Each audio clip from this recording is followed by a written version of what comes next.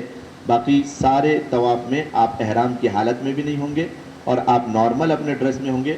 آپ جس طریقے سے چاہے کر سکتے ہیں، استباع ضروری نہیں ہے.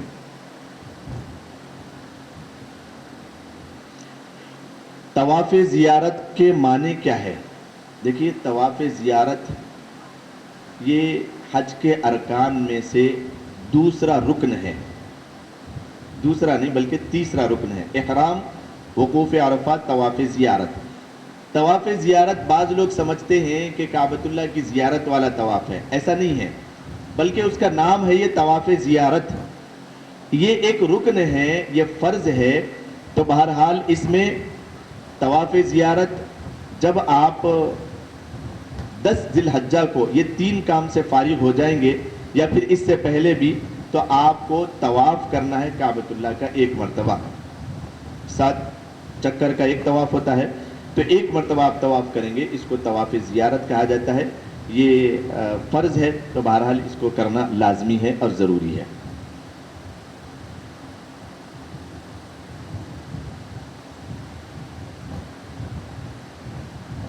کان میں تکلیف کی وجہ سے احرام کی حالت میں کاٹن کان میں لگا سکتے ہیں کیا؟ ضرور لگا سکتے ہیں. یہ کوئی سلا ہوا کپڑا نہیں ہے، آپ اس کا استعمال کر سکتے ہیں.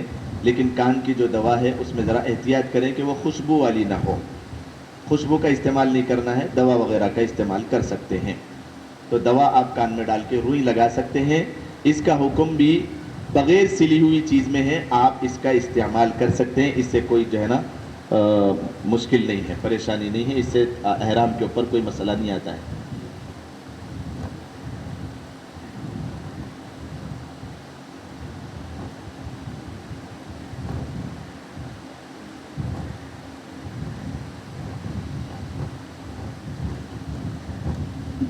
دیکھیے، حالت احرام میں جس کی عمر زیادہ ہے، جن کو جو ہے نا سلسلۃ البول بولتے ہیں، یعنی پیشاب کے خطرات کی بیماری، اس کو کہتے ہیں سلسلۃ البول. اس کی جو بیماری ہے ان کے لیے ضرورت ہے، ضرورت کے تحت پیمپر کا استعمال کرنا. تو یہ اب ان کے لیے ضرورت ہے. اس واسطے علماء نے اس بات کو بیان کیا ہے کہ وہ پیمپر کا استعمال کر سکتے ہیں، کیونکہ وہ مجبوری ہے ان کی. بہتر یہ ہے کہ وہ لوگوں کے لیے بھی کوئی ایک ایسا کپڑا ہو جو سلا ہوا نہ ہو، اس چیز کو وہ باندھ لے تاکہ خطرات اس میں آ جائے. اس سے اور ایک آگے میں مسئلہ بتاؤں گا، اس کو بھی توجہ کے ساتھ سنیں. وہ پیمپر بھی بہرحال سلے ہوئے کپڑوں میں نہیں ہے، اگر وہی اس میں ہی بہتر ہے تو اس کو جو ہے نا استعمال کریں. باقی جو ہے نا کوئی ایسی چادر، کوئی ایسا کپڑا جو سلا ہوا نہیں ہے، وہ چیز کو جو ہے نا باندھ دے احتیاط کے ساتھ، تاکہ خطرات کی جو شکایت ہے وہ اسی میں جذب ہو جائے، اور پھر جہاں پر ان کو سہولت ہو سکتی ہے وہاں پر وہ کپڑے کو چینج کر لیں. اس سے پھر جو ہے نا آپ فراغت حاصل کر لیں، طہارت حاصل کر لیں. یہ مسئلہ لکھا ہوا ہے.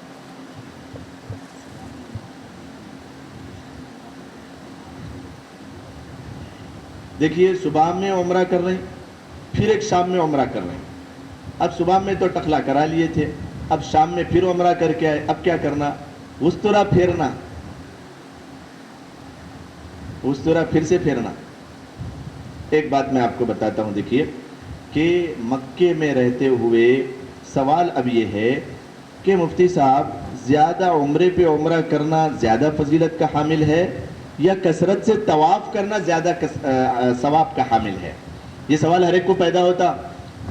بہت سارے لوگ گنتی شمار کرتے رہتے ہیں، 1 عمرہ ہو گیا، 2 عمرہ ہو گیا، 3 عمرہ ہو گیا، 4 عمرے ہو گئے، 40 عمرے ہو گئے. یہاں آ کے پھر جو ہے نا ایک سفر میں تم کتنے کرے تھے؟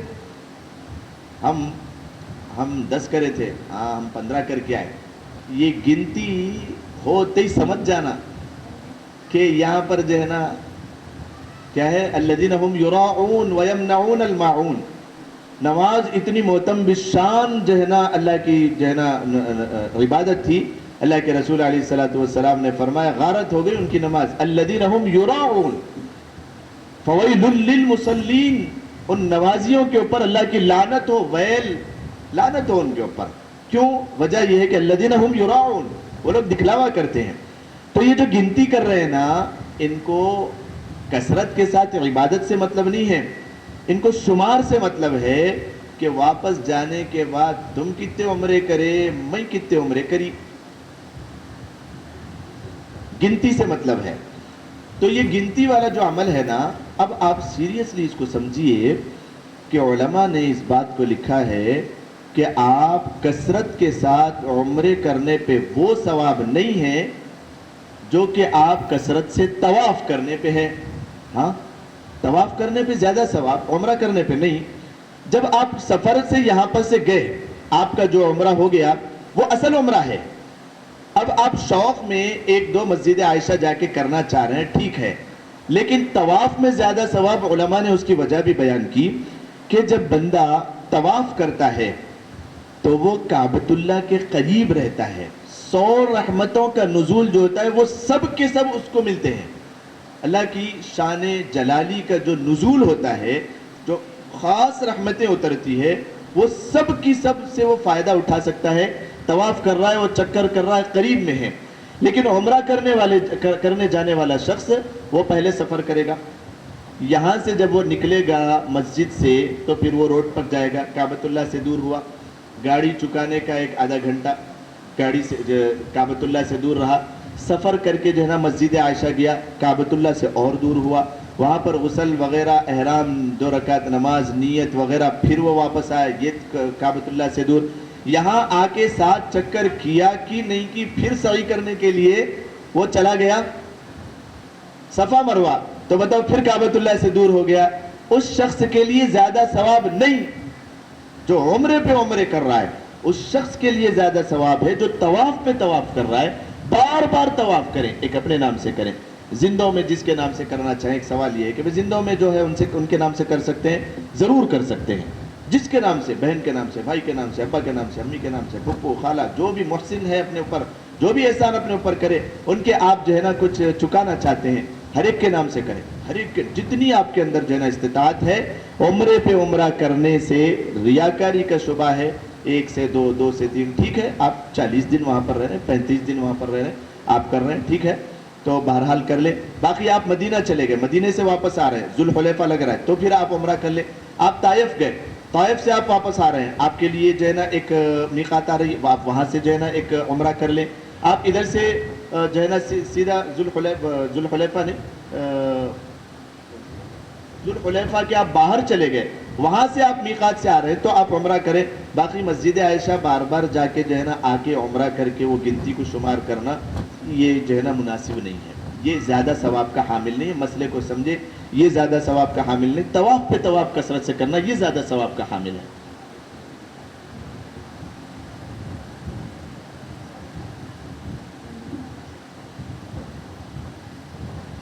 دیکھیے، طواف پہ طواف کرتے جا رہے ہیں، عمرے پہ عمرے کرتے جا رہے ہیں، گھٹنے درد دے رہے ہیں، سر درد دے رہا، وکس کا استعمال کر سکتے ہیں کیا؟ زنڈو بام کا استعمال کر سکتے ہیں کیا؟ ایک اور چیز آگے بڑھ کے میں آپ کو بتاؤں تو زندہ تلسمات، ہر درد کی دوا استعمال کر سکتے ہیں کیا؟ دیکھیے، اس میں خوشبو ہے، خوشبو ہے اس کے اندر. یہ خوشبو والی چیزوں کا استعمال نہیں کر سکتے. خوشبو والی چیزوں کا آپ استعمال نہیں کر سکتے. خوشبو والی صفائی کے لیے ہو، کسی بھی ضرورت کے لیے ہو، خوشبو والی چیز کا استعمال نہیں، بلکہ آپ صبر کریں گے ان چیزوں کے اوپر. اور پھر جو ہے نا اگر ایسی اجازت مل جائے گی تو کہانی کہاں سے کہاں بڑھ جائے گی.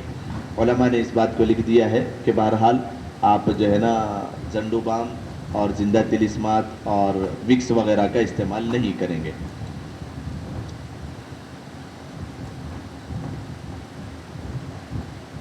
طواف کے دوران کچھ لوگ سلیپر بیگ میں رکھ کے شولڈرز پہ شولڈرز پہ ٹانگ کر لیتے ہیں، ہینگ کر لیتے ہیں، اور کچھ لوگ سلیپر پہن کر طواف کرتے ہیں، اس پر روشنی ڈالیں۔ ٹھیک ہے، دیکھیے طواف کے دوران کچھ لوگ سلیپر بیگ میں رکھ کے شولڈرز پہ ہینگ کر لیتے ہیں، اس کے اوپر تو کوئی مسئلہ نہیں ہے۔ آپ نے چپل کو اور سلیپر کو بیگ میں رکھ لیا ہے، تو اب بیگ کو بند کرنے کے بعد مسئلہ ختم۔ مثلا یہ فون ہے، فون میں نے قرآن کھولا تو یہ قرآن کا حکم ہو گیا اس کا، اب باوضو اس کو چھونا ہے، لیکن میں نے فوراً اس کو کلک کیا، فون بند ہو گیا، بند ہوتے پھر یہ فون ہو گیا، یہ فون ہو گیا۔ تو ایسے ہی جب آپ نے چپل کو بیگ میں ڈالا اور اس کی زپ لگا دی تو پھر وہ ختم ہو گیا، اس کا مسئلہ ہی نہیں ہے۔ میں حافظ قرآن ہوں، میرے سینے میں قرآن ہے، اب میں واش روم میں جانا نہیں جانا، سینے میں دفن ہے، وہ ختم ہو گیا مسئلہ، پڑھتے ہوئے نہیں جانا۔ مسئلے کو سمجھانے کے لیے میں مثال دے رہا ہوں، سمجھیں آپ کہ جو ہے نا سلیپر کو بیگ میں ڈالنے کے بعد آپ اس کو لٹکا لو یا پھر آپ کہیں بھی رکھ لو، کوئی مسئلہ نہیں ہے۔ دوسرا سوال یہ ہے کہ اور کچھ لوگ سلیپر پہن کر طواف کرتے ہیں، اس پر روشنی ڈالیں۔ دیکھیے سلیپر پہن کر طواف کر سکتے ہیں کیا؟ کر تو سکتے ہیں، لیکن بے ادبی ہے، بے ادبی ہے۔ ادب کا تقاضا یہ ہے کہ وہاں پر بہت صاف صفائی ہے، آپ کے پیروں میں کچھ نہیں لگے گا انشاءاللہ، وہ نجیس جگہ نہیں ہے۔ لیکن علماء نے اس بات کو بھی لکھا ہے، دیکھیے عوام میں یہ چیز بیان کر رہا ہوں، آپ سمجھیں کہ اللہ کے رسول علیہ الصلوۃ والسلام کے زمانے میں چپل جوتا پہن کے ہی نماز پڑھتے تھے نا۔ سمجھیں، آدھی بات لے کے جائیں گے مشکل ہو جائے گی، پوری بات سنیں۔ چپل جوتے پہن کر نماز پڑھتے تھے، کیوں؟ وہ صاف ستھرے چپل جوتے تھے۔ آج کی چپل آپ لے کے وہ واش روم میں بھی جا رہے ہیں، پھر وہی لے کے پوری بستی پھر کے آ رہے ہیں، پھر مسجد میں آ جا رہے ہیں یا مصلی پہ ٹھہر جا رہے ہیں، تو وہ تو ناپاک ہوگی۔ باقی آپ کی چپل نہیں ہے، صاف ستھری ہے، تو پھر آپ پہن کے کر لیں۔ بے ادبی کے ساتھ ثواب کم ملے گا، لیکن آپ کا طواف وغیرہ قبول ہو جائے گا، لیکن بے ادبی ہوگی۔ اور بے ادب انسان کی زندگی میں برکتیں نہیں ہوتی، بے ادب انسان کی زندگی میں برکتیں نہیں۔ وہاں پر دیکھا دیکھی نہ کریں کہ فلاں چپل پہن کے کر رہے ہیں تو ہم بھی چپل پہن کے کر لیں، ایسا نہیں کرنا چاہیے۔ ہو جائے گا آپ کا طواف میں کوئی کمی نہیں آئے گی، لیکن ثواب کم ملے گا، اور بے ادبی کا نقصان الگ ہے۔ طواف میں کوئی کمی نہیں آئے گی آپ چپل پہن کے کرنے سے، یہ وضاحت کے ساتھ اس کو ذہن میں رکھیں۔ ایک اور سوال، 8، 9، 10، 11، 12 ان دنوں میں اگر جمعہ آ جائے تو جمعے کی نماز کیسے ادا کریں؟ دیکھیے میں نے آپ کو یہ بات بتایا کہ مینا، مزدلفہ اور عرفات، یہ 3 جگہوں میں رہیں گے نا آپ، یہ 3 جگہوں میں رہیں گے۔ اگر آپ طواف زیارت کے لیے مکہ آئے تو پھر آپ وہاں پر مکے میں رہیں گے، باقی آپ مکے میں آئے یا پھر جو ہے نا مزدلفہ، مینا اور عرفات میں رہیں، آپ مسافر ہیں۔ اور آپ ہی خود جواب دیجئے، مسافر کے لیے جمعہ ہے کیا؟ زیادہ بڑا سوال تو نہیں ہو گیا؟ مسافر کے لیے جمعہ نہیں ہے، مسافر کے لیے جمعہ نہیں ہے، مسافر کے لیے جماعت بھی نہیں ہے۔ ہم اگر بنا کے پڑھ لیتے ہیں مینا مزدلفہ میں تو پڑھ لیں، مسئلہ نہیں ہے، لیکن مسافر کے لیے جمعہ بھی نہیں ہے، مسافر کے لیے جماعت بھی نہیں ہے۔ تو اگر بیچ میں جمعہ آ جاتا ہے اور آپ مکے میں ہیں، طواف زیارت کے لیے آپ آئے تھے، 10 کے بعد والی تاریخ ہے یہ، 10 یا 11 یا 12، تو پھر ان میں آپ جو ہے نا جمعہ آ جاتا ہے، آپ مکے میں پڑھ لیں۔ باقی اگر آپ وہاں پر ہے تو آپ ظہر کی نماز ادا کریں گے، عصر کے وقت میں عصر کی نماز آپ ادا کریں گے، آپ کے لیے جمعہ نہیں ہے، مسافر کے لیے چونکہ جمعہ نہیں ہے، اس بات کو ذہن میں رکھیں۔ جی آخری سوال۔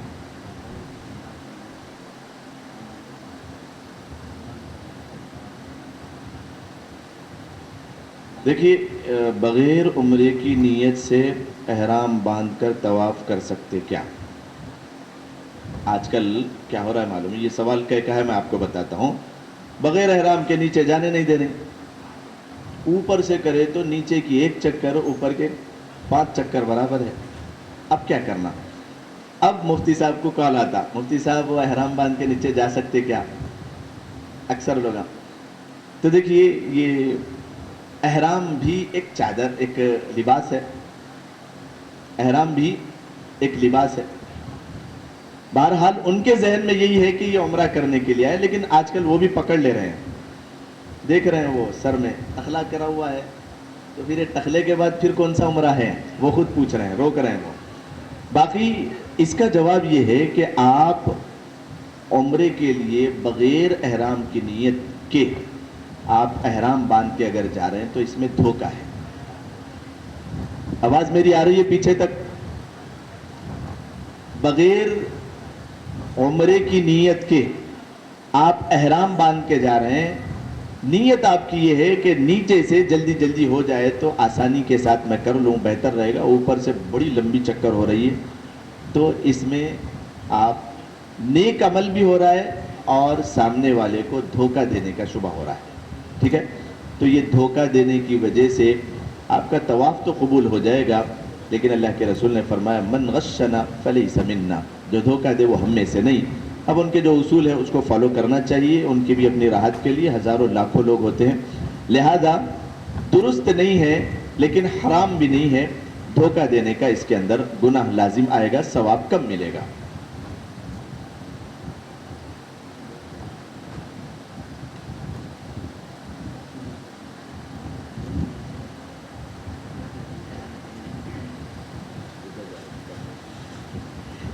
دیکھیے مکے سے اپنے رشتہ داروں سے ملنے کے لیے جدہ جا رہے ہیں کوئی، اب واپس آتے ہوئے کوئی میقات نہیں لگتی ان کو. 1 بار نہیں 10 بار جا کے وہ آ سکتے ہیں، کوئی میقات بیچ میں نہیں ہے. میقات تو جدہ سے بھی اگر آپ پلین میں ہیں تو کم سے کم 1-2 گھنٹے، مطلب کتنی دور ہے وہاں سے بھی 2 گھنٹے میں تو ہم ممبئی سے یہاں پر آ جاتے ہیں، 1.5 گھنٹے میں آ جاتے ہیں. تو اس سے زیادہ لمبا ہے میقات، بہت دور ہے جدہ سے. تو جدہ آپ جا کے آ رہے ہیں، آپ کو کوئی میقات بیچ میں نہیں لگتی ہے، لہٰذا آپ وہاں سے جتنی مرتبہ جانا چاہے جا کے آ سکتے ہیں. وہاں سے آنے پر آپ کو کوئی عمرہ لازم نہیں ہوگا، لازم نہیں ہوگا کہ آپ کو میقات ہی نہیں لگ رہی ہے. بہرحال یہ تھے مسائل، اور جس کے بھی سوالات ذہن میں آ رہے ہوں یہاں حافظ صاحب کے پاس جو ہے نا اس چیز کو آپ بتائیں، اس کے بھی جوابات دیے جائیں گے. اب دیکھیے تھوڑی سی دیر میں آپ کے سامنے بہت ہی عظیم الشان سفر آپ کا جو یہاں سے شروع ہونے والا ہے، وہ آقا نامدار احمد مجتبی محمد مصطفیٰ صلی اللہ علیہ وسلم کی شہر مبارک کی طرف ہم کو چلنا ہے. بہرحال ابھی تک تو ایسا ہوتا تھا کہ مکے سے جاتے تھے، لیکن اب ڈائریکٹ یہاں سے مدینہ جانا ہے. اس کے کچھ آداب ہیں. آداب کے بغیر تو برکتیں نہیں، وہ راحتیں نہیں، وہ فضیلت نہیں، وہ چیز انسان حاصل کر ہی نہیں سکتا ہے. جتنا جو شخص آداب کا لحاظ کرے گا، خدا کی قسم اس کی ہر چیز میں اتنی ہی برکتیں، اور وہ اتنا لطف اندوز ہوگا، اتنا فائدہ اٹھائے گا، اور اس کو اتنا ہی جو ہے نا برکتیں ملے گی، اور اتنا قبول ہوگا وہ آداب کے ساتھ. تو دیکھیے آداب میں آپ کو بالکل خلاصے کے طور پہ مورل آف دا سٹوری سمجھا دیتا ہوں کہ یہ شہر وہ ہے جس کے متعلق اللہ کے رسول علیہ الصلاۃ والسلام نے جس کو پسند فرمایا، جس سے محبت کرتے تھے، بہت زیادہ محبتیں کرتے تھے. جب کبھی آپ مدینے سے سفر کر کے واپس آتے تو آپ کو مدینے کی دور سے در و دیوار نظر آتی تو آپ اپنی سواری کو تیز کر دیتے تھے. اور ہمیشہ جب کبھی آپ واپس آتے تو قریب میں جبل احد ہے، تو آپ اس کی طرف دیکھ کر فرماتے کہ یہ جبل احد مجھ سے محبت کرتا ہے اور میں اس سے محبت کرتا ہوں. یہاں کی در و دیوار سے مجھے محبت ہے. اللہ کے رسول علیہ الصلاۃ والسلام نے دعا فرمائی کہ یا اللہ، ابراہیم خلیل نے آپ سے مکۃ المکرمہ میں برکت کی دعا کی تھی، میں آپ کا حبیب مدینۃ المنورہ کی برکتوں کی دعائیں کرتا ہوں. اللہ کے رسول علیہ الصلاۃ والسلام نے فرمایا یہ وہ شہر ہے کہ جو شخص میری زیارت کے لیے یہاں پر آئے گا اور میری زیارت کرے گا اس پر میری شفاعت واجب ہوگی. جو شخص مدینہ منورہ آئے گا اور وہاں کی تکالیف کو برداشت کرے گا، صبر کرے گا، میں اس کے لیے برکتوں کے فیصلوں کی دعائیں کروں گا اور اس کو اپنے چمکتے دمکتے ہاتھوں کے ذریعے جام کوثر اس کو جو ہے نا میں پلاؤں گا. وہاں کی تکالیف پہ صبر کرنے والے کے یہ سب فضائل ہے، مدینہ منورہ کی فضائل ہے. بہرحال وہاں پر جنت البقیع بھی ہے، اور یہ وہ ایسا شہر ہے جس میں ایک ٹکڑا، جس کے متعلق اللہ کے رسول علیہ الصلوۃ والسلام نے فرمایا کہ روضۃ من ریاض الجنہ، میرے ممبر اور میرے گھر، میرے کمرے کے بیچ کا جو حصہ ہے وہ جنت کے ٹکڑوں میں سے ایک ٹکڑا ہے۔ گویا مدینہ المنورہ جنت کا ٹکڑا ہو گیا، یہ جنت کا ٹکڑا ہے۔ یہاں پر بے حس چیزوں کو بھی اللہ تبارک و تعالیٰ نے جان دی۔ یہ ایسا شہر ہے جس میں ہمیں حاضری ہو رہی ہے کہ اللہ کے رسول ٹیک لگا کے کسی کھجور کے تنے کو ٹھہرتے تھے، جب آپ وہاں سے جدا ہوئے تو وہ بھی رو پڑا کہ اللہ کے رسول آپ کی جدائی مجھے برداشت نہیں ہے، آنسو بہ رہے تھے اس کے۔ اللہ کے رسول علیہ الصلوۃ والسلام نے اسے چمٹا لیا، اپنے گلے سے لگا لیا، اور اس کے بعد اس کو تسلی دی اور کہا کہ یہ اللہ کا حکم ہے، آپ ممبر پہ چڑھیں۔ تو بہرحال یہ حساس شہر، یہ محبتوں والا شہر، اور یہ ایسا شہر ہے، اللہ کے رسول علیہ الصلوۃ والسلام نے فرمایا قیامت کے قریب ساری کی سارے فتنے، سب کے سب فتنے دنیا بھر میں جو ہے نا بارش کے قطرات کی طرح برسیں گے، لیکن بڑے سے بڑے فتنے کی مجال نہیں ہے جو مدینہ منورہ کی طرف آئے، یہاں تک کہ دجال جو کہ اپنے ایک ہاتھ میں جنت اور ایک ہاتھ میں جہنم لے کر خدائی کا دعویٰ کرتے ہوئے آگے بڑھے گا، لیکن وہ مدینے کے کسی ایک کونے تک بھی نہیں آ سکتا ہے۔ آپ علیہ الصلوۃ والسلام نے فرمایا کہ مدینے کے جو راستے ہیں، ہر راستے پر اللہ تبارک و تعالیٰ نے فرشتوں کو لگا کر رکھا ہے، جو اس میں انٹری کرتا ہے فرشتے اس کا نام لکھ لیتے ہیں، اور قیامت تک اس کے اندر جو آ جائے گا اس کو میں جنت میں لے جانے کا ضامن ہوں گا۔ یہ مدینہ منورہ کے فضائل ہے۔ اس کے آداب میں یہ ہے، جب ہم اتنے معزز ترین شہر میں پہنچ رہے ہیں، اتنے بڑے اور آقا نامدار احمد مجتبیٰ محمد مصطفیٰ صلی اللہ علیہ وسلم جس شہر مبارک میں آرام فرما رہے ہوں، آپ علیہ الصلوۃ والسلام جہاں پر آرام فرما رہے ہیں اس زمین کے متعلق لکھا ہوا ہے کہ وہ زمین دنیا وما فیہا سے بہتر، یہاں تک کہ جنت سے بھی وہ بہتر ہے، یہاں تک لکھا ہوا ہے کہ وہ عرش معلیٰ سے بھی زیادہ افضل ترین جگہ ہے۔ کیوں یہ افضل ترین جگہ ہے؟ کیونکہ آپ علیہ الصلوۃ والسلام جس زمین پر آرام فرما رہے ہیں وہ زمین کا حصہ آپ کے جسم سے مس ہو رہا ہے، ٹچ ہو رہا ہے، لیکن اللہ تبارک و تعالیٰ جس عرش پر آپ ہیں اس کا حصہ عرش پر وہ ٹچ نہیں ہو رہا ہے، وہ وہاں پر جو ہے نا مس نہیں ہو رہا ہے، جس کی وجہ سے زمین کا یہ ٹکڑا عرش معلیٰ سے بھی زیادہ افضل ہے۔ اتنی بڑی جگہ، شفاعت کی جگہ اور رحمتوں کی جگہ، برکتوں کی جگہ، جب ہم وہاں پر ایسی مقدس ترین جگہ پہنچ رہے ہیں تو بڑے ادب احترام کے ساتھ، بہت ہی ادب احترام کے ساتھ اللہ کے رسول علیہ الصلوۃ والسلام نے فرمایا کہ جو شخص حج کرے اور میری زیارت نہ کرے اس نے مجھ پر ظلم کیا، اس نے مجھ پر ظلم کیا۔ اتنے بڑے الفاظ ہیں اللہ کے رسول علیہ الصلوۃ والسلام۔ وہاں پر یثرب پہلے مدینہ کا نام تھا، وہاں پر کچھ ایسی ہوائیں چلتی تھی، سخت بخار وغیرہ آیا کرتا تھا۔ آپ علیہ الصلوۃ والسلام نے ایسی دعا کی کہ اللہ کے رسول علیہ الصلوۃ والسلام نے فرمایا یہ بیماریوں کو یا اللہ جحفہ کی طرف پھیر دیجئے۔ جحفہ یہودیوں کی جگہ تھی۔ آج ہم یہ دعا کر سکتے ہیں مدینے میں پہنچنے کے بعد ہو یا مکے میں پہنچنے کے بعد ہو کہ یا اللہ ساری بیماریاں، فتنے، آفتیں، مصیبتیں سب اسرائیل کی طرف پھیر دیجئے اور تہس نہس کر دیجئے۔ حاجی جتنے جا رہے ہیں ان کے لیے دل سے جو ہے نا میں درخواست کروں گا کہ آپ لوگ دل سے یہ دعا کریں، جہاں پر آپ کو حج کرنے کی خوشی ہے کہ اللہ نے آپ کو بلایا ہے، وہیں پر آپ کے دل میں ایک کڑن اور آپ کا دل اس بات سے چھلنی ہونا چاہیے، ٹوٹا ہوا ہونا چاہیے کہ ہمارے فلسطین میں، غزہ میں ہمارے مسلم بھائی اور بہن بڑی تکلیف کی زندگی گزار رہے ہیں، ان کے لیے بڑے امتحانات ہیں، بہت امتحانات ہیں۔ عید کی خوشی میں جو ہے نا یہ چیز عید کے اوپر بیان چل رہا تھا، اس موقع پر فوراً یاد آتے ہی یہ بات کہنے میں جو ہے نا ذرا برابر پیچھے نہیں ہٹے ہم۔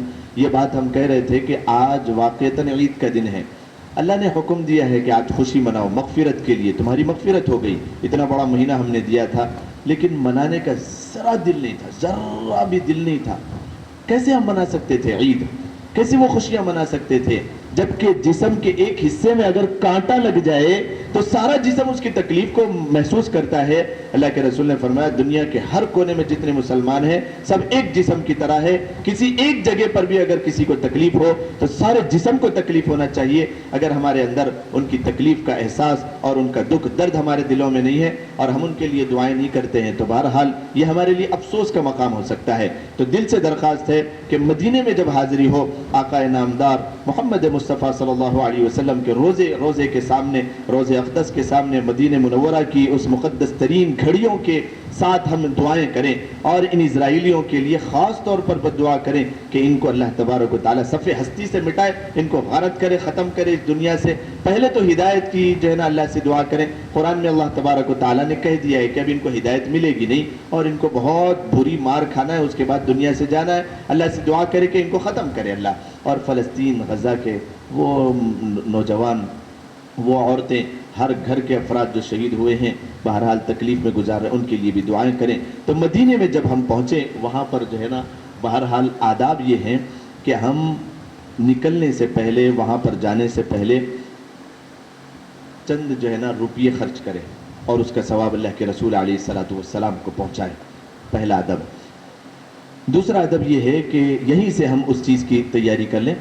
دوسرا ادب یہ ہے کہ کم سے کم ہر امتی کو چاہیے کہ وہ 10,000 مرتبہ درود پڑھ کر مدینہ پہنچے، درود کی کثرت کرے جتنا ہو سکتا ہے۔ 10,000 تو یہ گنتی کے ساتھ میں بتا رہا ہوں، لا متناہی، سیورل ٹائمز جس کو کہتے ہیں کہ بغیر گنتی کے درود کی کثرت ہو۔ اور اس کے ساتھ ساتھ ہم سورہ کوثر کم سے کم 1000 ٹائمز، 1000 مرتبہ سورہ کوثر پڑھ کر اس کا ثواب اللہ کے رسول علیہ الصلوۃ والسلام کو پہنچاتے ہوئے وہاں پر پہنچے۔ اور جب ہم مدینہ منورہ پہنچ جائیں، اپنی ہوٹل پر چلے جائیں تو وہاں پر غسل لیں۔ زیارت کرنے سے پہلے، مدینہ منورہ کی مسجد میں پہنچنے سے پہلے غسل کریں، یہ سنت غسل۔ غسل کے بعد پھر بڑے لجاجت کے ساتھ، درود کی کثرت کے ساتھ، بہت ہی التماس کے ساتھ، بہت ہی عجز و نیازی کے ساتھ اس بات کا اپنے دل میں دکھ درد رکھتے ہوئے کہ یا اللہ یہ قدم اس لائق نہیں تھے کہ یہ مدینہ منورہ میں جو ہے نا پہنچ سکے۔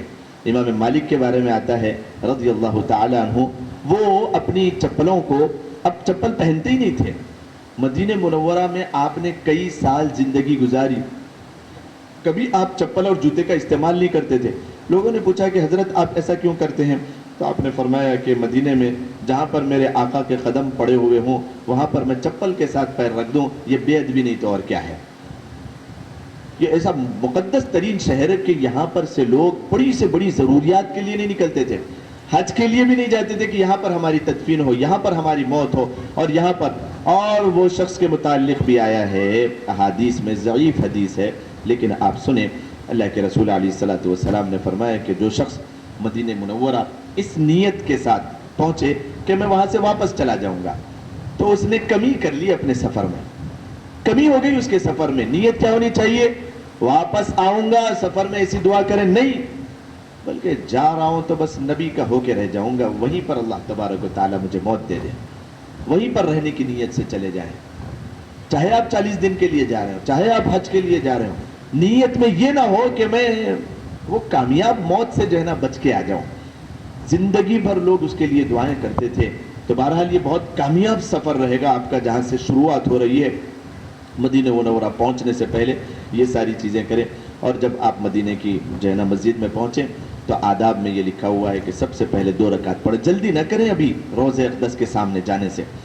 مدینہ منورہ میں آپ پہنچیں تو اس شوق کے ساتھ، جیسے میں نے آپ کو بتایا، بوجھل قدموں کے ساتھ اس بات کا احساس کرتے ہوئے کہ یا اللہ میں اس لائق نہیں تھا یا نہیں تھی کہ یہ گندے قدم یہاں پر چلنے کے لائق نہیں ہے، یہ جسم کے ہر عضو یہاں پر ٹھہرنے کے لائق نہیں ہے، لیکن یہ آپ کا شکر ہے کہ میں پہنچ رہا ہوں۔ اس دھیان کے ساتھ، اس مزاج کے ساتھ وہاں پر پہنچیں، اور جب پہنچ جائیں مسجد نبوی میں تو 2 رکعت سب سے پہلے تحیۃ المسجد پڑھ لیں، اور اگر وقت ہو تو شکرانے کی بھی اور صلاۃ الحاجت بھی اور صلاۃ التوبہ بھی 2 رکعت میں نیت کر کے یہ تینوں چیزیں پڑھ لیں۔ توبہ، زندگی بھر کے پچھلے گناہوں کی معافی کی نیت کر لیں۔ حاجت کہ بھئی آئندہ زندگیوں میں اور بھی جو ہے نا اللہ اسفار جو ہے نا میرے لیے مقدر فرمائے، اور شکر کہ بھئی یہاں پر اللہ نے پہنچا دیا، اس بات کا شکر ہے۔ 2 ہی رکعت کی نیت ہے، یہ تینوں نیتیں آپ کر لیں صرف 2 رکعت میں۔ 2 رکعت پڑھ لیں اور 2 رکعت تحیۃ المسجد پڑھ لیں اور پھر فوراً جو ہے نا اب آپ درود کی کثرت کرتے ہوئے آپ آ رہے ہیں مدینہ منورہ میں. اب آپ باب بلال سے اگر آ رہے ہیں تو سامنے ہیں، یا باب سلام سے آپ آ رہے ہیں تو بالکل سامنے سے آپ انٹر ہوں. ابھی تو بہت زیادہ لمبا کر دیے ہیں، ایسا نہیں آ سکتے ہیں جیسے ہم پہلے جاتے تھے کہ باب السلام سے ہم انٹر ہو رہے ہیں اور سلام پڑھ کے پھر واپس جا کے پھر وہاں سے آ جاتے تھے. بڑے مقدس ترین اسفار اللہ تبارک و تعالیٰ نے کرائے ہیں، لیکن اب وہ موقع نہیں ہے. بہت لمبا چکر لگا کے پھر آنا ہے. ایک ہی مرتبہ میں آدمی تھک جاتا ہے، دوسری مرتبہ وہ ارادہ نہیں کرتا، کیونکہ ان کو جو پبلک ہے اس کو سنبھالنا ہے، اس کو جو ہے نا ذرا لے کے چلنا ہے. اسی لیے ان کا یہ عمل ہے اور اس کو فالو کر لیں، اس کو جیسے انہوں نے رولز بنائے ہیں اس کو فالو کریں. تو بہرحال باب سلام سے جب آپ انٹر ہو رہے ہیں درود پڑھتے ہوئے آپ جائیں. جب آپ اللہ کے رسول علیہ الصلوۃ والسلام کے معزز شریف پر پہنچ جائیں تو اگر آپ کو عربی میں کوئی چیز یاد نہیں ہے، آپ کو سلام کرنے کا طریقہ وغیرہ نہیں آ رہا ہے، تو آپ رٹی رٹائی چیز کے بجائے اپنے دل سے آپ کے احسانات کو یاد کر کے کہ میرے سر پہ آج اگر ٹوپی ہے اور میرے چہرے پہ آج اگر داڑھی ہے اور پھر میں اسلام میں داخل ہوں، کلمہ گو ہوں اور مجھے دنیا کا سب سے بہترین مذہب ملا ہے، اتنا پیارا دین مجھے ملا ہے، مجھے اللہ کا کلام ملا ہے، اللہ سے تعلق کے پیدا کرنے کا جو مجھے سبب ملا ہے وہ سب کے سب آج میرے سامنے ہے اور میں آپ کے پاس پہنچ رہا ہوں. 23 سال تک کم و بیش رونے والے ہمارے لیے، ماں اتنے سال تک نہیں روتی، باپ اتنے سال تک شفقت نہیں کرتا، ماں کی ممتا ایک جو ہے نا دن مکمل طور پر وہ رو نہیں سکتی اپنی بچی کی جدائی میں، 1 گھنٹہ 2 گھنٹے 5 گھنٹے بہت ہو گئے. 23 سال تک مستقل اپنی امت کے لیے رونے والے ایسی محسن انسانیت کے پاس آپ پہنچ رہے ہیں. اس سے بہترین ہستی آج تک دنیا نے کبھی دیکھی نہیں اور آئندہ کبھی دیکھی گی نہیں. حضرت آدم علیہ السلام سے لے کر آج تک بلکہ رہتی دنیا تک ایسی ہستی کسی نے نہیں دیکھی. یہ سب فیلنگ کے ساتھ آپ وہاں پر پہنچے اور دل کے ساتھ سلام پیش کریں. الصلاۃ والسلام علیک یا رسول اللہ صلی اللہ علیہ وسلم. دل کے ساتھ اللہ کے رسول علیہ الصلوۃ والسلام پر میں آپ صلاۃ والسلام کی دعا کرتا ہوں. صلاۃ والسلام ہے کیا؟ پہلے اس چیز کو آپ سنیں. دیکھیے صلاۃ والسلام کیا چیز ہے. صلاۃ یہ اللہ سے دعا کرنا کہ یا اللہ رحمت برسائیے میرے نبی پر، اس کو کہیں گے صلاۃ. سلام یا اللہ سلامتی کا نزول فرمائیے میرے نبی پر. ترجمہ آپ سمجھ رہے، صلی اللہ علیہ وسلم ہم پڑھتے ہیں، مطلب کیا ہے اس کا؟ صلی اللہ یا اللہ رحمتوں کا نزول فرمائیے، علیہ وسلم آپ علیہ السلام پر، اور سلامتی بھی نازل فرمائیے. یہ اللہ سے رحمتوں کی سلامتی کی درخواست کرنا اللہ کے رسول پر، یہ صلاۃ و سلام ہے. اب آپ دل سے، جب ترجمہ آپ کے ذہن میں آ گیا ہے، آپ دل کے ساتھ، دل سے شوق کے ساتھ، بہت ہی لجاجت کے ساتھ اور بہت احسانوں کو اپنے اوپر جو ہے نا مانتے ہوئے، احساس کرتے ہوئے اس چیز کا، اور پھر آپ جو ہے نا اللہ کے رسول کے اوپر صلاۃ و سلام پیش کریے. اور پھر عربی میں کوئی ضروری نہیں، رٹے رٹائے سلام کے بجائے آپ جو ہے نا اردو میں جو ہے نا آپ بولیے صلاۃ و سلام اللہ نازل کریے. اس کے بعد پھر آپ جو ہے نا جو بھی لوگ آپ کو صلاۃ و سلام پہنچانے کی درخواست کیے ہیں ان کو بھی آپ اردو میں دل کے ساتھ کہہ سکتے ہیں. اس میں جو کیفیت بنتی ہے وہ عربی میں لوگ جب ان کی زبان نہیں ہے تو پھر وہ ان کو آتا نہیں ہے، رٹ کے رٹا کے جا کے کچھ بھی جو ہے نا پڑھتے رہتے ہیں تو وہ کیفیت نہیں بنتی ہے. حج نام اور زیارت نام عاشقانہ عبادت کا ہے، تو عشق میں کوئی چیز میں تول اور جھول نہیں ہوتا بلکہ وہ دیوانگی ہوتی. یہ دیوانگی والی اپنی زبان میں جو کیفیت آ سکتی ہے وہ دوسری زبان میں نہیں. آپ صلاۃ و سلام پیش کریں اور جتنے بھی لوگوں نے آپ کو صلاۃ و سلام کی درخواست کی ہے ان سب کی طرف سے، بلکہ جمیع اہل امت کی طرف سے جو ہے نا اللہ کے رسول کے اوپر درود و سلام کا نذرانہ پیش کریے. اس کے بعد پھر آگے بڑھیے، حضرت حضرت ابوبکر صدیق رضی اللہ تعالیٰ عنہ کے اوپر صلاۃ و سلام بھیجیے. پھر اس کے بعد حضرت عمر فاروق رضی اللہ تعالیٰ عنہ کے اوپر. پھر آپ وہاں سے آگے نکلے اور بہت ہی ادب احترام کے ساتھ وہاں پر اگر ٹھہر کر دعا کر رہے ہوں ان کے بھی آداب لکھے ہوئے ہیں کہ خانہ کعبہ کی طرف یعنی رخ کر کے قبلہ رخ ہو کر دعائیں کریں. جو آپ کو مانگنا ہو اللہ کے رسول کی سفارش اور وسیلے سے دعائیں جتنی مانگ سکتے ہو مانگے. بہرحال وہاں کی مقدس ترین چیزوں میں سے جو ہے، دیکھیے ایک تو ہے ریاض الجنہ. شاید 1 سے 2 مرتبہ آپ کو موقع ملے گا، اس کا جو ہے نا لابھ اٹھائیے، اس کا فائدہ اٹھائیے. آپ اتنی دیر جنت میں ہیں. اللہ تبارک و تعالیٰ کا وعدہ ہے، اللہ کے رسول نے فرمایا کہ اللہ تبارک و تعالیٰ جس کو 1 مرتبہ جنت میں بھیج دے گا پھر اس کو وہاں سے نکالے گا نہیں. تو پھر ہم امید کرتے ہیں اللہ کی رحمت سے کہ اللہ تبارک و تعالیٰ نے جب دنیا میں رہتے ہوئے جنت کی کیوڑیوں میں سے ایک کیوڑی یعنی ریاض الجنہ میں بھیج دیا ہے تو انشاءاللہ قیامت میں بھی ہم سب کو جنت الفردوس میں اعلیٰ مقام میں ہم سب کو اکٹھا جمع کرے گا انشاءاللہ. وہاں پر پہنچے اور پھر وہاں پر جتنی ہو سکتی ہے دعائیں کریں. بہرحال پھر وہاں سے وہ ایک مقدس ترین مقام ہے اور ایک وہاں پر صفہ ہے. صفۃ الصحابہ جسے کہا جاتا ہے، شاید وہ آج کل اس کو جو ہے نا بند کر دیا گیا ہے. چبوترا ہے جو اسلام کا سب سے پہلا مدرسہ ہے. دین کی ترویج اور تبلیغ اور تشریح وہاں سے شروع ہوئی. صحابہ کرام اسی پہ پڑے رہتے تھے دین کی حاصل کرنے کے خاطر، اور اللہ کے رسول وہاں پر آتے اور جو ہے نا درس دیتے. کیا پیارا جو ہے نا ماحول ہوگا، کیا نظام ہوگا، وہاں پر بیٹھ کر دین کی تبلیغ اور تشریح چل رہی ہے. تو وہ ایک مقام ایسا ہے کہ شاید خواتین کو بھی وہاں پر چھوڑا جاتا ہے کچھ دیر کے لیے، کچھ ایام وغیرہ وغیرہ کچھ مختص ہے ان کے، اس پہ بھی بیٹھنے کا موقع ملے تو وہاں پر بھی بیٹھ کر دعائیں کریں اور ریاض الجنہ میں بھی بیٹھ کر دعائیں کریں. بہرحال وہاں سے جب نکلے مقدس ترین مقامات میں وہاں پر جبل احد ہے اور بدر بھی ہے. احد تو دور ہے، بدر جو ہے وہاں سے قریب ہے. بدر میں جب پہنچے تو وہ بھی ایک ایسی جگہ جس کو اللہ کے رسول علیہ الصلوۃ والسلام نے فرمایا یہ جو ہے نا پہاڑ ہم سے محبت کرتا ہے، ہم اس سے محبت کرتے ہیں. وہ شفا والی خاک ہے. جب وہاں پر پہنچے تو صحابہ اکرام جو شہید ہوئے 70 صحابہ وہاں پر ہے، ان کے لیے جو ہے نا مغفرت کی دعائیں اور ان کے درجات کی بلندی کے لیے دعائیں، ان کے وسیلے سے اپنے لیے دعائیں اور کچھ نہ کچھ جو ہے نا درود پڑھ کے یا قرآن کریم کی تلاوت کر کے کچھ صورتیں پڑھ کے ان کے ایصال ثواب کی بھی نیت کرے. وہاں پر ضرور پہنچنے کی کوشش کرے. اور مقدس مقامات اگر پہنچ سکتے ہوں تو پھر جو ہے نا مقدس مقامات جتنے وہاں پر ہے سب جگہ پہنچنے کی کوشش کریں. بیر روحہ ہے اور اللہ کے رسول علیہ الصلوۃ والسلام نے جو شفا والا پانی ہے بیر شفا ہے وہاں پر ہے. اور پھر جو ہے نا بدر اگر جانے کا موقع ملے، یہ ایسی چیزیں ہیں جہاں سے ایمان کی تازگی جو ہے نا ہوتی ہے. وہاں پر پہنچنے پر ان جگہوں پر بھی پہنچنے کا موقع ملے تو ضرور پہنچے. مدینے میں رہتے ہوئے جنت البقیع سامنے ہے جہاں پر کئی سو جو ہے نا صحابہ کرام رضوان اللہ تعالیٰ علیہ مجمعین مدفون ہے. تو وہاں پر جانے کا جو وقت علماء نے لکھا ہے کہ صبح فجر کے بعد بہترین موقع ہے. فجر کے بعد ضرور وہاں پر حاضری دینے کی کوشش کریں اور جمیع صحابہ کرام کے لیے جو کچھ ہو سکتا ہے پڑھ کر ان کی جو ہے نا روحوں کو بخشتے ہوئے پھر جو ہے نا واپس آئے. واقعتاً وہاں پر ایک جنت جیسی جو ہے نا خوشبو اور ایک تسکین دل کو جو ہے نا میسر آتی ہے. تو بہرحال یہ آداب مدینہ ہے، ان کو اپنے ذہن میں رکھیں اور بہت ہی لجاجت اور بہت ہی جو ہے نا آداب کے ساتھ وہاں پر جانے کی کوشش ضرور کریں.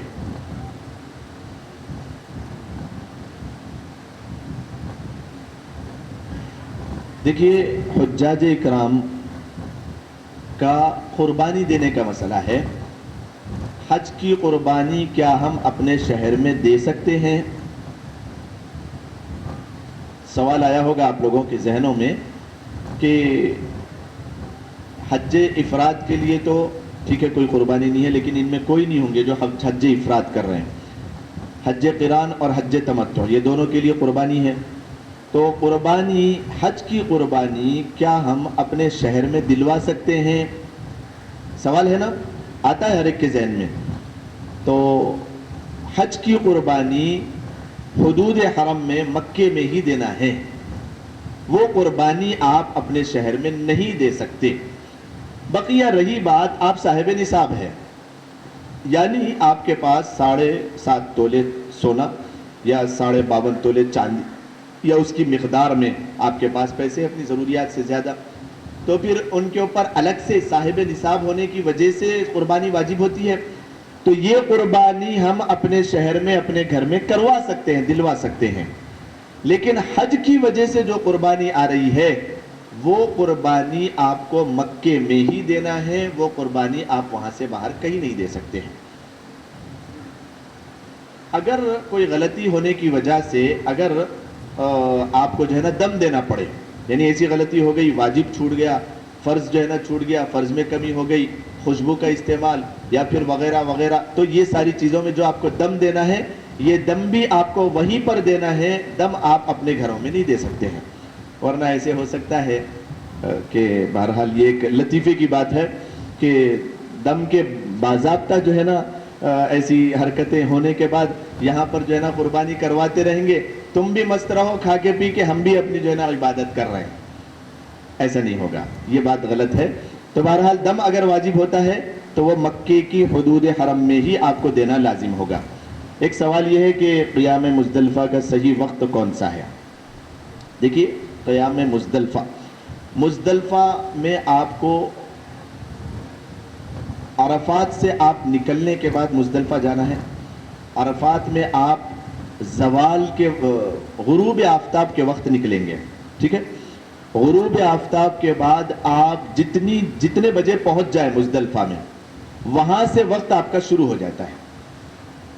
سفر میں وقت لگ سکتا ہے نا، آپ 9 بجے پہنچے، 10 بجے پہنچے، 11 بجے پہنچے، آپ کتنے بھی بجے پہنچے، جب سے ہی آپ کا ٹائم شروع ہوتا ہے۔ صحیح وقت کیا ہے یہ سوال ہے، تو آپ جب بھی پہنچ جائیں غروب آفتاب کے بعد، آپ نکلے ہیں عرفات سے، اس سے پہلے نہیں نکل سکتے، غروب آفتاب کے بعد ہی آپ کو نکلنا ہے۔ غروب آفتاب کے بعد آپ نکلے، اب مغرب راستے میں نہیں پڑھنا ہے، عشاء راستے میں نہیں پڑھنا ہے، وہیں پر پہنچ کے پڑھنا ہے، تو جتنے بجے آپ پہنچ جائیں وہاں سے لے کر فجر کی نماز بھی آپ وہاں پر پڑھیں گے، مغرب، عشاء اور فجر کے بعد سے آپ ایک آدھا گھنٹہ پون گھنٹہ وہاں پر رک کر پھر آگے نکلیں گے۔ یہ مزدلفہ کا صحیح وقت ہے۔ 9 کا دن گزرنے کے بعد 10 والی رات وہاں پر پہنچنا، اس کی فضیلت بھی میں آپ کو بتا دوں۔ اللہ کے رسول نے فرمایا، بعض احادیث میں یہ چیز ثابت ہوئی ہے کہ مزدلفہ کی رات شب قدر کی رات سے بھی زیادہ افضل ہے۔ حدیث میں آیا ہے کہ مزدلفہ کی رات، حالانکہ ہے آرام کرنے کے لیے، لیکن وہ ایک دعا جو عرفے کے دن رہ گئی تھی، اللہ تبارک و تعالیٰ نے اس کو قبول فرمایا مزدلفہ میں۔ تو مزدلفہ کی رات بعض احادیث میں آیا شب قدر سے زیادہ افضل، تو کتنی مقدس ترین رات ہوگی۔ تو بہرحال یہ صحیح وقت ہے۔ اگر کوئی رات کے ایک حصے میں تھوڑی دیر قیام کر کے جلدی چلا جائے تو کیا واجب ادا ہوگا؟ دیکھیے، واجب تو اصل رات گزارنا یہ واجب نہیں ہے۔ سوال یہاں پر ہے، ہر ایک کے لیے جو ہے نا وضاحت ہو جائے، اسی لیے سوال پڑھ کے سنا رہا ہوں۔ قیام مزدلفہ کا صحیح وقت کون سا ہے؟ اور اسی سے جڑی ہوئی یہ چیز ہے، اگر کوئی رات کے ایک حصے میں تھوڑی دیر قیام کر کے جلدی جو ہے نا چلا جائے تو کیا واجب ادا ہوگا؟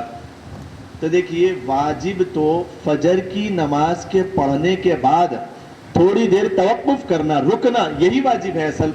تو ایک حصہ اگر جو ہے نا گزار کے چلا جائے گا تو فجر کے بعد والا حصہ تو اس کو ملے گا ہی نہیں۔ ارے سوال اور جواب دونوں چیزیں سمجھ میں آ رہی ہے؟ واجب تو ادا کرنا ہے فجر کے بعد 20-15 منٹ اور آدھا گھنٹہ، رات کا ایک حصہ اگر گزار کے چلا جائے وہ، تو پھر کیسے جو ہے نا اس کو فجر کے بعد والا حصہ ملے گا؟ اور فجر کے بعد کا یہ آدھا گھنٹہ یہی واجب ہے، تو ایک حصہ گزار کے جانے پہ واجب ادا نہیں ہوگا۔ بہرحال کوئی اور سوال ہو تو آپ کر سکتے ہیں، اور اس کا اور بھی خلاصہ انشاءاللہ العزیز، شاید یہ لائیو بھی چل رہا ہے یہاں پر سٹ انڈیا نیوز پہ، اس پہ بھی آپ کو مل جائے گا۔ اور پھر بعض حضرات پچھلے سالوں میں بھی اس طریقے سے فائدہ اٹھائے کہ خلاصے کے طور پر خود ہم اس کو جو ہے نا بہت کم وقت میں اس کو بیان کر کے رکھے ہیں جو ہے نا چینل پہ، اس کو بھی جو ہے نا آپ دیکھ لے سکتے ہیں۔ میرے ہی نام سے ہے مفتی زاہد آفیشیل، اس کے اوپر آپ اگر دیکھنا چاہیں تو وہاں پر بہت کم وقت میں وضاحت کے ساتھ مسائل وغیرہ کو بھی اس کے اوپر بیان کیا گیا ہے، اس کو آپ لوگ اس سے بھی فائدہ اٹھا سکتے ہیں۔ بہرحال اللہ تبارک و تعالی آج کے اس پروگرام کے منعقد کرنے والے کوسمو گروپس کی جانب سے، اور ہمارے یہاں پر مقصود صاحب بھی موجود ہے، ان کے بڑے بھائی برادر کبیر بھی موجود ہے، اور جو ان کی مکمل ٹیم ہے، ان سب کے لیے بہت ہی جو ہے نا میں شکر گزار ہوں کہ انہوں نے موقع دیا، اور ہم نے یہاں پر حاجیوں کی ٹریننگ کے لیے ہماری حاضری ہوئی ہے۔ اللہ تبارک و تعالی ہم سب کو ان کہی ہوئی باتوں کو اپنے ذہن میں رکھنا آسان فرمائے، اور جتنے حج کے لیے جانے والے ہیں اللہ تبارک و تعالی سب کے حج کو آسان فرمائے، قبول اور منظور اور مقبول فرمائے۔ اللہ تبارک و تعالی ہم سب کو بار بار اپنے گھر کی حاضری نصیب فرمائے۔ بہرحال ایک بات اور یہاں پر رہ جاتی ہے، اس کو بھی میں آپ کو بتا دوں۔ دیکھیے کہ یہ بات میں بار بار بیچ میں بھی بتایا، لیکن ابھی یاد آ گئی تو شاید فائدہ ہو سکتا ہے۔ دعا کے تعلق سے ہے کہ دعا پڑھنے کا نام نہیں ہے، ذہن میں رکھیں، دعا پڑھنے کا نام نہیں ہے۔ ایک واقعہ میں سنا دیتا ہوں، حجاج بن یوسف بڑا ظالم بادشاہ جو ہے نا گزرا ہے، 2 واقعات ہیں اس کے، 2 واقعات میں دعا سکھایا اس نے۔ حجاج بن یوسف کا نام لیتے ہی جو ہے نا اس وقت کے زمانے کے لوگ کانپ جاتے تھے۔ ایک مرتبہ پہنچ گیا مطاف میں، ایک آدمی بیٹھا ہوا دعا کر رہا ہے، جیسے ہی دیکھے لوگ ظالم آ گیا تو سب بھاگ گئے. ایک بیٹھا ہوا اپنی جگہ، جیسا فارمیلٹیز والی دعا ہوتی ہے وہ ربنا آتنا وغیرہ جو بھی تھا وہ دعائیں کر رہا تھا. تو حجاج بن یوسف اس کے پاس پہنچا. ہاں اتنی مجال اس کی، سب ڈر کے کانپ کے بھاگ گئی، یہ بیٹھا ہوا ہے. قوم کھڑے ہو جا. تو اس نے کہا بھیا تو کون ہے، مجھے کیوں اٹھا رہا ہے، چل میں دعا کر رہا ہوں. تو اس نے کہا کہ کھڑے ہوتا ہے کہ نہیں، میں حجاج بن یوسف ہوں. فوراً سے کھڑا ہوا. دیکھنے پہ معلوم ہوا کہ وہ نابینا تھا، نابینا کو دکھا نہیں، سب تو بھاگ گئے، یہ کھڑا ہوا بیٹھا ہوا. حجاج بن یوسف بولتے ہی بہت زیادہ وہ پریشان ہوا کہ یا اللہ یہ کون سی آفت آ گئی. تو حجاج بن یوسف کہنے لگا ہاں چل بتاؤ کون کیا دعا کر رہے تھے. تو کانپتے کانپتے اس نے بتایا کہ آنکھ نہیں ہے، آنکھ کی دعا کر رہا ہوں اللہ سے، اللہ مجھے بینا کر دے، نابینا سے مجھے میری حفاظت کر دے. حجاج بن یوسف نے کہا کہ ٹھیک ہے میں طواف کے لیے جا رہا ہوں، میرے طواف ہونے تک تیرے کو آنکھیں آ جانا چاہیے، ورنہ میری تلوار ہے اور تیری گردن ہے. ایک شرطے کو بھی لگا دیا، نابینا کہیں چلا جائے گا، بھاگ جائے گا. پولیس والے کو ٹھہرا کر دیا کہ یہاں پر ٹھہرو، اس کی حفاظت کرو، یہ بھاگ نہ جائے، میرے طواف ہونے تک اس کو آنکھ آ جانی چاہیے. جیسے ہی وہ طواف کے لیے گیا، یہ نابینا کے تو رونگٹے کھڑے ہو گئے اور وہ ایسا رویا کہ اللہ اب تک تو سوال آنکھوں کا تھا، اب سوال گردن کا ہے. نئی آفت آ گئی. ایسا رویا وہ، ایسا گڑ گڑایا.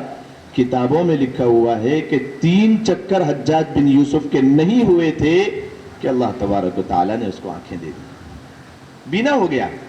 حجاج بن یوسف آیا واپس، آگے کہنے لگا کہ آنکھیں آ گئی. ہاں آ گئی آنکھیں آ گئی. تو جس طریقے سے دعائیں مانگ رہا تھا نا، خانہ کعبہ کے اندر بیٹھ کر قیامت تک بھی ویسی دعا مانگتا. ذہن کہیں اور، دماغ کہیں اور، دل کہیں اور، زبان کہیں اور، الفاظ کہیں اور، نہ سلیقہ نہ طریقہ نہ ڈھنگ نہ کچھ نہ کیا. خانہ کعبہ کے اندر بھی بیٹھ کے قیامت تک مانگتا، تیری کوئی ایک دعا بھی قبول نہ ہوتی. یہ ہے دعا کرنے کا طریقہ. چل بھاگ یہاں سے. تو بھاگ گیا. دعا کرنے کا طریقہ سکھلایا اس نے.